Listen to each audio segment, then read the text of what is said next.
We're hearing that Russia wants to force Ukraine to hold new elections in order to sign any kind of a peace deal. Is that something that the U.S. would ever support? Well, we have a situation where we haven't had elections in Ukraine, where we have martial law, or essentially martial law in Ukraine, where the leader in Ukraine, I mean, I hate to say it, but he's down at 4% approval rating, and where a country has been blown to smithereens. You got most of the cities are laying on their sides. The buildings are collapsed. It looks like a massive demolition site.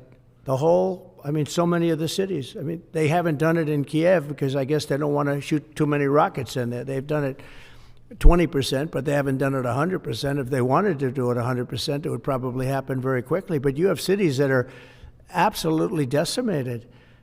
And yeah, I would say that, when they want a seat at the table, you could say the people wouldn't the people of Ukraine have to say, it's been a long time since we've had an election. That's not a Russia thing. That's something coming from me and coming from many other countries also. Ukraine is being just wiped out. Look at what's happening to the cities. There are cities, there's not even a building standing. It's a massive, you talk about Gaza. I mean, it's literally, these cities look like Gaza. Actually, many have, percentage-wise, more buildings knocked down than in Gaza. So, people are tired of it. People want to see something happen. And, the other thing that it's been bothering me for a long time, because I solved the problem with NATO. They paid hundreds of billions of dollars into the funds of NATO when I said, you got to pay, because the United States was paying for European countries, and then they take advantage of us on trade. But I've seen it. Look, they have to pay. They have to find out, where is the money going to? We have, I believe President Zelensky said last week that he doesn't know where half of the money is that we gave him. Well, we gave them, I believe, $350 billion, but let's say it's something less than that, but it's a lot. And we have to equalize with Europe, because Europe has given a very much smaller percentage than that. I think Europe has given $100 billion, and we've given, let's say, 300 plus, and it's more important for them than it is for us. We have an ocean in between, and they don't. But where is all the money that's been given? Where is it going? And I've never seen an accounting of it. We give hundreds of billions of dollars. I don't see any accounting. So I want to see peace. Look, you know why because I don't want all these people killed anymore. I'm looking at people that are being killed, and they're Russian and Ukrainian people, but they're people. Doesn't matter where they're from on the whole planet. And I think I have the power to end this war. And I think it's going very well.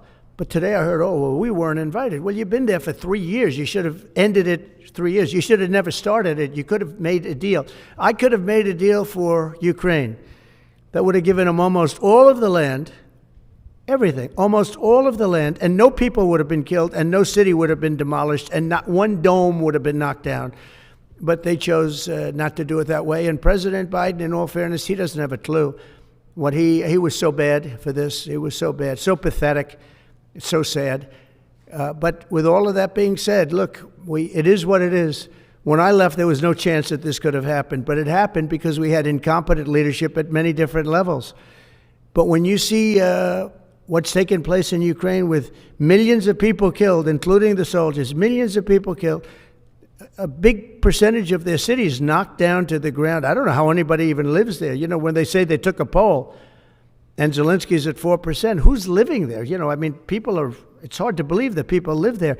Their cities are being knocked down, and this is something that would have never happened. And by the way, for 4 years, it didn't happen. It was never going to happen. Go ahead. One follow-up question.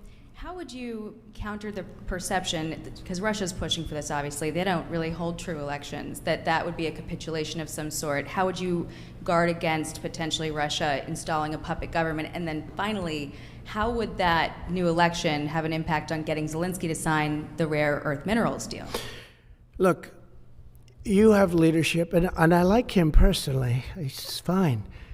But I don't care about personally. I care about getting the job done. You have leadership now that's allowed a war to go on that should have never even happened, even without the United States. Look, we had a president who was grossly incompetent, He had no idea what he was doing. He said some very stupid things, like going in for portions and all of the things. He made a lot of bad statements, but he's grossly incompetent, and I think everyone knew that. This is something that should have never happened, would have never happened. And I used to discuss it with Putin.